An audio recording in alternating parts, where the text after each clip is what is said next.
পলি পড়ে প্রায় ভরাট হয়ে গেছে খাল। একই সঙ্গে তীর দখল করায় কমে গেছে প্রশস্ততা। পাশাপাশি আবর্জনা ফেলায় দূষিত হচ্ছে খালের পরিবেশ। বরগুনার বেশিরভাগ খালের একই চিত্র। অনেক খাল দখলের কারণে সরু নালায় পরিণত হয়েছে। এলাকাবাসী জানায়, ভরাট হয়ে যাওয়ায় খাল দিয়ে বিলের পানি চলাচল করছে না। এতে মিলছে না সেচের পানি। ক্ষতিগ্রস্ত হচ্ছে জমির ফসল। দ্রুত দখল দূষণ মুক্ত করে খালগুলো খননের দাবি স্থানীয়দের। খাল অনেক বড় ছিল, আমরা সাঁতার কাটতাম ছোটবেলা। এই খাল এখন একবার সম্পূর্ণই ভরিয়ে গেছে। খনন করার পরিকল্পনা নিলেও খনন করা হচ্ছে না, এবং খালটা যে জমি দখল হয়ে যাচ্ছে এটার উচ্ছেদ পরিকল্পনায় নেই। প্রত্যেকটা খালেরই 3/2 দখলদারিত্ব হয়ে গেছে।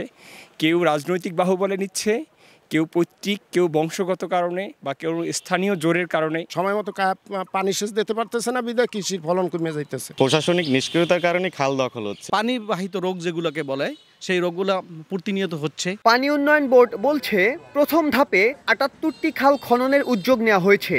আর দখলদারদের বিরুদ্ধে অভিযানের কথা জানায় জেলা প্রশাসন। যেহেতু বগুড়াতে অনেকগুলো খাল, 500-র উপরে খাল রয়েছে, তা আমরা পর্যায়ক্রমে আসলে খনন কার্যক্রমগুলো বাস্তবায়ন করা হবে। যে খালগুলোতে যে অবৈধ স্থাপন আছে, সেই স্থাপনা কিছু হইলেও কিন্তু অবৈধ যারা স্থাপন করে রাখছে তাদেরকে উচ্ছেদ করা হয়েছে। একটি নদী অন্তত প্রত্যেকটি জেলা থেকে দখল উদ্ধার করা হবে। সেই জন্য আমরা একটা বাজেট আমরা চেয়েছি। পানি উন্নয়ন বোর্ডের তথ্য মতে বরগুনায় 5 শতাধিক খাল রয়েছে, আর দখলদারের সংখ্যা 3000-এর বেশি।